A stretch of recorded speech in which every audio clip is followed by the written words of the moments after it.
च्या नावाने असलेल्या शिवाजी पार्कवर काय बरगळलेत. अरे राज ठाकरे तशा ठिकाणी काही मला असं वाटलं की काहीतरी सूचक बोलतील, काहीतरी कष्टकऱ्यांच्या हिताचं बोलतील, परंतु त्यांचं मला असं वाटतं कशा प्रकारचं हे वर्तन आहे. राज ठाकरेंचं एक गोष्ट तर मला समजली नाही की ते हिंदू द्रोही आहेत की हिंदू मताचे आहेत, तेही मला समजत नाही. कारण ज्या प्रकारे गंगा मैयाचा अपमान करत ती व्यक्ती बारगळली, कोणीच बोललं नाही आणखीन त्या विषयावर. मी चिंतेने पाहत आहे. आमच्या साधू संतांकडे सुद्धा मी फार आशा लावू नये की अशा माणसाचे कोणतरी कान टोचले पाहिजे. हे वैचारिक यांच्या डोक्यामध्ये जे घुसलेलं आहे त्याच्यावर कुणीतरी बोललं पाहिजे. कारण जर आपण बघितलं असेल खास करून तर म्हणजे मानवी म्हणजे ज्याला हे म्हणतो आपण मल, या मल जे निघालेला होता गंगा मैयाच्या तिथं, त्याच्यातून म्हणजे भारत आणि चायनाची वॉल बांधली जात होती. जाऊ शकते एवढं मोठं. काय बोलतो, काय ताळ्यावरच गोष्ट नाही आहे. एवढा एखाद्या धर्माचा भारताचं संविधान अशा प्रकारे अपमान करण्याचा अधिकार देत नाही. किती पत्र लिहिले, किती किती किती मला समजतंय की किती आग लागलेली होती त्या राज ठाकरेला. हा बुडाला एवढी आग लागलेली मी पाहिली नाही कधीच. अरे म्हणजे व्हिडिओ दाखवले बाबा, व्हिडिओ दाखवलेस ना, काही जरी दाखवले कुणी, तर डोक्यामध्ये मनामध्ये श्रद्धेमध्ये जी गंगा मैया आहे ना, गंगा माय आहे ना, ही कोणी राज ठाकरेनं म्हणल्याच्या नंतर निघणार नाही. राज ठाकरेनं म्हणल्यानंतर निघणार नाही. राज ठाकरेचे ते इव्हेंट लोक की नाही काही दिवसाच्या नंतर राज ठाकरेच्या कार्यक्रमाला खुर्चीचे पैसे देऊन स्टँडअप, जसं कॉमेडी असते त्याच प्रकारे राज ठाकरेच्या कार्यक्रमाला आता स्टँडअप म्हणजे काय म्हणतो त्याला आपण, एक गंमत म्हणून, कॉमेडी वेगळी आणि राजकीय गंमत म्हणून बघायला जातील. अशा प्रकारचं म्हणजे अगदी मला असं वाटतंय की म्हणजे मला म्हणायचं नाही, म्हणजे I don't want to say nonsense, परंतु बिलकुल न विचारायला पटणाऱ्या गोष्टी तो माणूस धर्माच्या बाबतीत बोलतो. तिथेच काय बोलला तो, काय बारगळला तो, काय बोंबलला तो म्हणे मला हे कुणाचा मानच राखायचा. चांगलं काम करायचं तर नक्की आम्ही आमच्या कल्चरमध्ये, प्रभू श्री रामचंद्रांच्या विचारामध्ये की आम्ही मानच ठेवणारी माणसं आहोत. परंतु काय म्हणे की म्हणे बँकांना तुम्ही, अरे म्हणजे बँकांना टार्गेट करायला सांगितलं का? टन टोल बाबा, टन टोल, संपलं. आता बँका काय? अरे बँका एक विश्वासाचं केंद्र आहे. रिझर्व्ह बँक ऑफ इंडियाचं त्याच्यामध्ये एक नियम असतात, तिथं कोणी व्हिडिओ शूटिंग करू शकत नसतंय. हा अरे त्या बँकांमध्ये जाऊन तुम्ही काय करायला लागलात की नाही मराठीच बोलली पाहिजे, महिलांना जबरदस्ती. मी परत सांगतो, लक्षात ठेवायचं, भारताच्या संविधानाच्या संदर्भानं बोलतो. अरे तुम्ही एखाद्या म्हणजे जो माणूस सिक्युरिटी गार्ड असतंय त्याला कान धरून हात जोडून माफी मागायला लावता. एखादी माझी भगिनी, माझी बहीण एखादी मोबाईलच्या सेल्युलर कंपनीत आहे, तिला तुम्ही माफी मागायला लावता. हा आणि राज ठाकरे ज्यावेळेस आमिर खानला स्टेजवर आणतात आणि त्यांचं भाषण तुम्ही हिंदीमध्ये ऐकता, त्यावेळेस कुठं जातंय?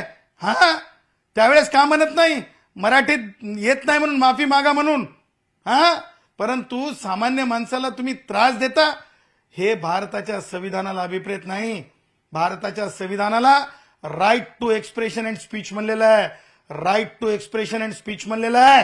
तीनदा म्हणून सांगतो, right to expression and speech म्हणलेलं आहे. त्याचा अर्थ काय? संविधानानं मला दिलेला तो अधिकार आहे. मला जर म्हणजे भाषा जास्तीत जास्त फ्रेंच शिकली पाहिजे, जॅपनीज शिकली पाहिजे, सगळ्याच भाषा शिकल्या पाहिजेत. कोणी म्हणत नाही की अमुक भाषा शिकू नका. भारतातल्या सगळ्या भाषा शिकल्या पाहिजेत. भारतामध्ये माहिती आहे किती भाषा आहेत? महाराष्ट्रात किती भाषा आहेत माहिती आहे राज ठाकरेला? आमची कैकाडी भाषा आहे. माहिती आहे राज ठाकरेला येते कैकाडी भाषा? हिंटवाळ अय गाओ बाई बोडा किरा, म्हणजे बहीण बोलवायली ये इकडं, हिंटवा म्हणजे ही कैकाडी भाषा आहे. आमच्या इथे की नाही वेगवेगळ्या बंजारा भाषा आहे आमची. याडी ही आमची बंजारा भाषा आहे. तिची एक गोडी आहे. भाषा जास्त शिकल्या पाहिजेत. परंतु याचा अर्थ तुम्ही म्हणताय म्हणून गुत्तेदार आहेत का रे? गुत्तेदार आहेत का तुम्ही? मला जर समजा भाषा येते मराठी, पण मी म्हणलं की मला तुम्ही सक्ती करू शकत नाही, मला बोलायची नाही मराठी.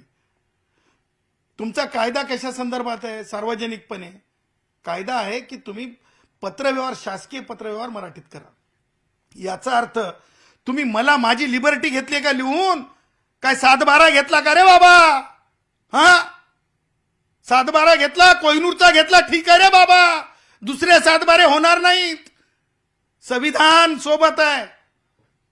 आणि त्याच्यामुळं माझं असं म्हणणं आहे की सरकारनं अशा लोकांना, आज आमच्या सोबत व्यापारी आहेत, आज आमच्या सोबत सुज्ञ नागरिक आहेत, आज आमच्या सोबत कलाकार आहेत, कलावंत आहेत, सगळेजण चिंता करतायत, चिंता व्यक्त करतायत.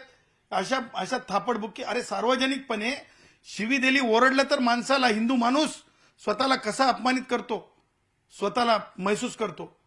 परंतु तुम्ही सार्वजनिकपणे थापड मारणार. आणि तुम्ही कोण? तुम्ही काय मालक झालात? अरे तुमच्यामुळं आज महाराष्ट्रातल्या इंडस्ट्रीज गुजरातमध्ये चालल्यात आणि तुम्ही कारणीभूत आहेत. आणि त्यामुळं आम्ही माननीय मुख्यमंत्र्यांनाही पत्र दिले, आम्ही पोलीस महासंचालकांनाही पत्र दिले, आम्ही अतिरिक्त मुख्य सचिव गृह विभागाला पत्र दिले. आम्ही त्याच्यामध्ये हे सगळे पुरावे जोडलेत. कशा प्रकारे काय काय केलं, काय चाललंय, कशा प्रकारे म्हणजे त्रास दिला चाललाय, हे सगळं आम्ही जोडले. आणि त्यामुळं मला असं म्हणायचं आहे की तातडीनं यांच्या मुसक्या आवळल्या पाहिजेत, यांना कायद्याची बडगा दाखवला पाहिजे. यांनी महाराष्ट्राची परिस्थिती म्हणजे सर्वोच्च न्यायालयाने सांगितल्याप्रमाणे नॅशनल डोमिसाईल आहे. त्याच्यामुळे मी राज ठाकरे, आम्ही जर आमची आई बहीण, मग ती झारखंडची असेल, आमची उत्तर भारतातली असेल किंवा तमिळनाडूची असेल, तेलंगणातली असेल, जर ती भाजीपाला विकत असेल तर राज ठाकरे, तुमची सैना मनसे नावाची ती आम्हाला सबसिडी देत नाही. राज ठाकरे, आमच्या लेकरांचे उपाशी पोट भरण्यासाठी आमची माय बहीण असेल, माझा टॅक्सीवाला भाऊ असेल, रिक्षा चालवणारा भाऊ असेल, तो ना कष्ट करण्यासाठी झगडत असतो, कष्टाला हाताला काम मिळावं कष्ट करण्यासाठी म्हणून तो झगडत असतो. त्याच्यातून थेंबातून घामाच्या पैसे कमवून तो काही करण्याच्या मानसिकतेत असतो. त्याच्याकडे की नाही कधी सुद्धा, ज्या प्रकारे केनी यांचा मालक लँडलॉर्ड कोण होता, कोणत्या राज्यातला होता, हे सगळं आम्हाला बोलायचं नाहीये. केनीचा लँडलॉर्ड कोण होता आणि केनीच्या लँडलॉर्डला मदत का करावीशी वाटली त्याच्यावरही आम्हाला चर्चा करायची नाहीये.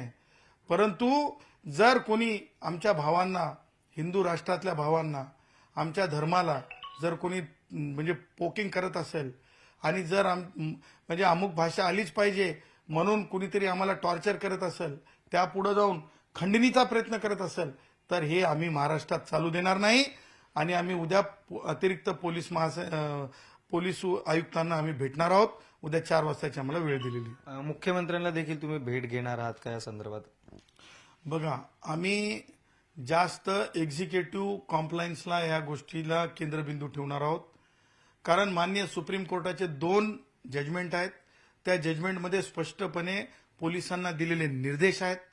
आणि संविधानापेक्षा कोणी राज ठाकरे मोठा नाही. ते त्यांच्या जागेवर असतील, त्यांच्या संघटनेमध्ये असतील. ते 4-2 पोरं जे जाऊन हुल्लडबाजी करायलेत ना, त्यांच्यासाठी ते मोठे असतील. परंतु अखंड भारताच्या विचाराचे आम्ही आहोत. हिंदू राष्ट्र भारत हमारा मानणाऱ्या कुणालाही त्रास होऊ नये ह्याचे आम्ही आहोत. आणि त्यामुळं एक्झिक्युटिव्ह फंक्शनिंग ही योग्य झाली पाहिजे, लॉ इन टू मोशन असला पाहिजे. ह्याच्यासाठी आम्ही आज तरी जे आहेत डेमोक्रेटिकली, म्हणजे मानवी साखळी असेल किंवा उद्या जर समजा आमच्या एखाद्या बहिणीला भावाला मारलं त्या मनसेच्या त्या मुलांनी, तर आम्ही जाऊन त्यांचा दुसऱ्या दिवशी ज्यांना अपमानित केलं, जी अपमानित झालेली व्यक्ती आहे आमची, म्हणजे उत्तर भारतातली असेल, कुणी असेल, त्या अपमानित झालेल्या व्यक्तीला जाऊन आम्ही त्यांची विचारणा करणार. आणि यथोचित सन्मान सुद्धा आमच्या, तुम्ही अपमान करा, आम्ही त्यांचा सन्मान करू, अशी सुद्धा आम्ही मुवमेंट राबवणार आहोत. ज्या प्रकारे आपण पाहायला गेलं तर अनेक बँकांमध्ये जे आहे कर्मचाऱ्यांना किंवा अधिकाऱ्यांना जी आहे मारहाण केली जाते, कुठेतरी कायद्याचा धाक राहिला नाहीये का मनसैनिकांना? नाही, लक्षात ठेवा, हे जे मनसैनिक म्हणून जे तुम्ही म्हणताय ना, सैनिक तो असतो. अरे राज ठाकरे साहेब म्हणतात तुम्हाला तुमचे लोक, आम्ही म्हणत नाही. पण तुम्हाला जे राज ठाकरे सैनिकाचा अर्थ काय माहितीये का? जो सीमेचं रक्षण करतो त्याला सैनिक म्हणलेला आहे आणि अखंड भारताचं रक्षण करतो त्याला सैनिक म्हणलेलं आहे. आणि ह्या महाराष्ट्रामध्ये सुद्धा किती उत्तर भारतीय भावांनी महाराष्ट्राच्या निर्मितीच्या अगोदर म्हणजे बलिदान दिलं ते आमचे भाऊ सांगतीलच. परंतु मला हे म्हणायचं आहे की ज्या गोष्टी ज्या अनिष्ट आहेत, ज्या गोष्टी अपप्रवृत्त आहेत, ह्या गोष्टी करून तुम्हाला एक शॉर्ट टर्म प्रसिद्धी मिळू शकते, परंतु तुम्हाला मोठं होता येत नाही. आज जरी विरोधी पक्षातले काँग्रेसवाले असतील किंवा उद्धव ठाकरे असतील हे जरी बोलत नसले कारण राजकीय अडचणींमुळे किंवा सरकार जरी अडचणीत आणायचं पाहत असेल राज ठाकरे या त्या कारणाने आणि सरकार जरी लॉ इन टू मोशन आणू शकत नसतील तरी पण कायदा आणि संविधान मोठं आहे. आम्ही योग्य वेळी कायदेशीर पावलं उचलणं आम्ही सुरू केले. त्याचाच एक भाग म्हणजे आज आम्ही भोईवाडा पोलीस स्थानकाला सुद्धा रिटर्न कंप्लेंट दिलेली आहे. आणि आम्ही काय म्हणून दिले? हिंदुस्तान मजदूर संघ, हिंदुस्तान मजदूर संघ म्हणून आम्ही दिलेली आहे. जो जो हिंदुस्तानला मानतो आणि जो जो ज्याच्या ज्याच्या म्हणजे श्रमातून घामाचे थेंब पडतात त्या सगळ्यांना एकत्रित करून राज ठाकरे तुम अपमान करोगे उतना ही हम, जिसका तुम अपमान करोगे उतना हम सम्मान करेंगे. राज ठाकरे तुम जितना अपमान करोगे उतना ही हम, जिसका तुम अपमान करोगे उसका हम सम्मान करेंगे. ये ध्यान रखना राज ठाकरे. नक्कीच ज्या प्रकारे तुम्ही आता उद्या आयुक्तांची, पोलीस आयुक्तांची देखील भेट घेणार आहे, काय वाटतं कारवाई होईल? कायद्यापेक्षा कोण मोठं आहे? पोलिसांना आम्ही म्हणजे भारताच्या संविधानातून दिलेले न्यायमूर्तींचे जजमेंट दाखवणार. माननीय न्यायमूर्ती डॉक्टर चंद्रचूडांची, माननीय न्यायमूर्ती जस्टिस खानविलकरांची, माननीय न्यायमूर्ती दीपक मिश्रा यांची ती जजमेंट आहे. त्याच्यानंतरची भिल वर्सेस स्टेट ती सुद्धा एक जजमेंट आहे. दोन्ही जजमेंटमध्ये एकामध्ये नॅशनल डोमिसाईल सांगितलंय, दुसऱ्या याच्यामध्ये right to expression and speech. हे मॉब लिंचिंग सारखं आहे. तुम्ही 4 जण जाऊन एका व्यक्तीवर कुरगोडी करताय. हा रूपम नावाचं शॉप आहे, किती किती वर्ष जुनं आहे क्रॉफर्ड मार्केटला. त्या शॉपमध्ये जाऊन तुम्ही दुडगूस घातला, तुम्ही हाणमार केली. हे योग्य आहे का? हे हे हे न्याय संमत आहे का? ह्या सगळ्या गोष्टी आम्ही पोलिसांसमोर ठेवणार आहोत आणि नुकसानही ठेवणार आहोत पोलिसांसमोर की उद्या काय नुकसान होऊ शकते. आणि कारवाई होणार. कारवाई कशी नाही होणार? कारवाई होणार आणि कायदेशीर पावलं उचलल्यानंतर नक्की कारवाई होणार. नक्कीच सर, एक वेगळा प्रश्न असा आहे की नुकतेच अंजली दमानिया यांनी जे आहे काल संध्याकाळी मंत्रालयात चंद्रशेखर बावनकुळे जे मंत्री आहेत त्यांची देखील भेट घेतली आणि अनेक शेतकऱ्यांचे प्रश्न जे आहेत म्हणजे त्यांच्या जमिनी लाटल्या गेलेल्या आहेत, अनेक प्रश्न जे आहेत त्यांनी त्यांच्यासमोर मांडले. काय यावरती तुमची प्रतिक्रिया? कारण तुम्ही देखील एक कायद्याचे अभ्यासक आहात. अंजली दमानियांना शेतीचे प्रश्न, त्यांनी स्वतःपासून शेतीच्या बाबतीतला न्याय काय त्यांनी स्वतःच्या पासून काय केलेलं आहे ते लक्षात घ्यावं. बघा, आणि माननीय बावनकुळे साहेबांच्या बाबतीत सांगायचं तर ते अगदी सामान्यातल्या सामान्य व्यक्तीला भेटतात. त्याच्यामुळं अंजली दमानिया काय शेती विषयातल्या तज्ज्ञ नाहीत किंवा सायंटिस्ट नाहीत. त्यांच्या भेटीला मला असं वाटतंय की त्यांना न्यूजमध्ये राहायची एक हॉबी आहे, त्या हॉबीचा तो पार्ट होता. नक्कीच कालच वक्फ बोर्डाचा जो विधेयक जो आहे मांडण्यात आला त्याला देखील उद्धव ठाकरे यांनी जे आहे विधेयकाला विरोध दर्शवलेला आहे. नाही, लक्षात घ्या, उद्धव ठाकरेचा अभ्यास नाही त्या विषयावर. उद्धव ठाकरेला तो बोर्ड म्हणजे काय होता याची व्याख्या उद्धव ठाकरेंनी सार्वजनिकपणे बोलून दाखवावी. मला काही कोणाला ब्रीच ऑफ प्रिव्हिलेज म्हणायचं नाही.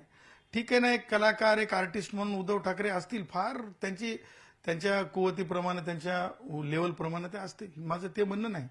परंतु मला असं वाटतं की ज्या कायद्याचा आपल्याला फार अभ्यास नाही त्याच्यात आपण नाक खुपसू नये.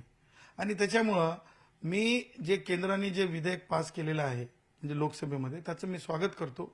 राज्यसभेत सुद्धा सगळ्यांना सुबुद्धी सुचावी आणि ते राज्यसभेतही पास व्हावं. झालंय काय? उद्धव ठाकरे कान खोलून ऐकायचं. अशा अनेक जमिनी आहेत, जसं की नांदेड जिल्ह्यात आहेत, अनेक ठिकाणी आहेत. त्या जमिनी आहे ना, नुसतं त्या बोर्डाच्या, वक्फ बोर्डाच्या नावाखाली जे आहेत. कायदा काय आहे हो? जो वाईल त्याची जमीन आहे की नाही मला सांगा. मग हे कुठून आलं हे? म्हणजे मला सांगा, मुघल काहीतरी म्हणून गेले, ते मुघलही बस मुघल म्हणून गेले म्हणून हे जमिनी ठेवायच्या का? तुम्हाला लागतात काय तुमच्या कब्रस्ताना असतील काय असतील, तुम्ही जमिनी सरकारकडे जा, अर्ज करा. परंतु ज्या जमिनी रिकाम्या आहेत त्या जमिनी सुद्धा मला असं वाटतंय सरकारनं ताबडतोब अधिग्रहण केलं पाहिजे. वकफच्या नावावर मी तर म्हणतो कायदा बनवून सुद्धा थांबायचं नाही. त्या जेवढ्या जमिनी वकफच्या नावावर रिकाम्या आहेत त्या सगळ्या जमिनी ताब्यात घेतल्या पाहिजे. नुसत्या ताब्यात नाही घेतलं पाहिजे, सर्व हिंदू राष्ट्रातील सर्व जाती धर्माच्या लोकांसाठी हॉस्पिटल, शाळा बांधल्या पाहिजेत. हे नाही तर की नाही प्रत्येक ठिकाणी ये मेरा वो मेरा ये मेरा. अरे भाई, ये सब भारत के संविधान का है. तुम संविधान से कोई भी बड़े नहीं हो. मुल्ला असो की मामू असो, कोणी सुद्धा संविधानापेक्षा मोठा नाही. आणि उद्धव ठाकरे सुद्धा नाही. नक्कीच बीडमध्ये देखील काही दिवसांपूर्वी जे आहे 2 गटात तुरुंगात जे आहे मारहाण होताना आपल्याला पाहायला मिळाली. तुम्ही एक अभ्यासक आहात, कायद्याचा तुम्हाला अधिक अभ्यास आहे. ज्या प्रकारे मारहाण झाली ती तुरुंगात योग्य आहे का? पहा, ते काय दमानिया किंवा यांना मला माहिती नाही. हे खरं तर wilful disobedience with the court of law आहे. कारण जे माणसे जेलमध्ये असतात ते ज्युडिशियल कस्टडीमध्ये असतात आणि त्याची निगराणी मान्य हायकोर्ट आणि Maharashtra state human rights commission पाहत असते. त्याच्यामुळं त्या संस्था आहेत. म्हणजे केवळ आपण काहीतरी बोलावं रील्स येण्यासाठी किंवा माध्यमांवर तुम्ही लोकांनी गोडावून ठेवले काही लोकांना, त्यांना दिसण्यासाठी म्हणून ते सगळं बोलत राहतात. आणि मला असं वाटतं झोप येत नसावी त्यांना. हे तुमची जर चॅनल्सवरल्या बातम्या स्वतःच्या त्यांनी नाही बघल्या तर त्यांना झोप बी येत नसेल. आणि मला असं वाटतंय की आता बूम आणि चॅनल्स त्या काही म्हणजे मला म्हणायचं नाही. आज मला वाटलं की कोणीतरी सांगितलं की बाबा दमानिया आणि जरंगे यांची काय जरंगे यांची भेट भेट घेतली. झाली. आता एका माळेचे मनी म्हणलं तर काय वावगं ठरणार आहे आमच्या गुराखी भाषेमध्ये. एका माळेचे मनी. मला असं वाटतंय गॉडफादर सुद्धा हळूच बाहेर येतील. हा, नक्कीच तुम्ही आता जसं म्हटलात की त्यांची भेट झालेली आहे. काय चर्चा झाली असेल, तुम्हाला काय वाटतं? काय आता राष्ट्रवादी काँग्रेसचे वयोवृद्ध पुढारी शरद पवार यांचे विचार किती तुम्ही पाझरले आणि मी किती पाझरले, याच्यामध्ये पाझरले किती पाझरले पाझरले पाझरले पाझरले राष्ट्रवादी काँग्रेसचे वयोवृद्ध पुढारी शरद पवार यांचे जरंगेनं किती पाझरले विचार आणि दमानियांनी किती पाझरले विचार. पाझरले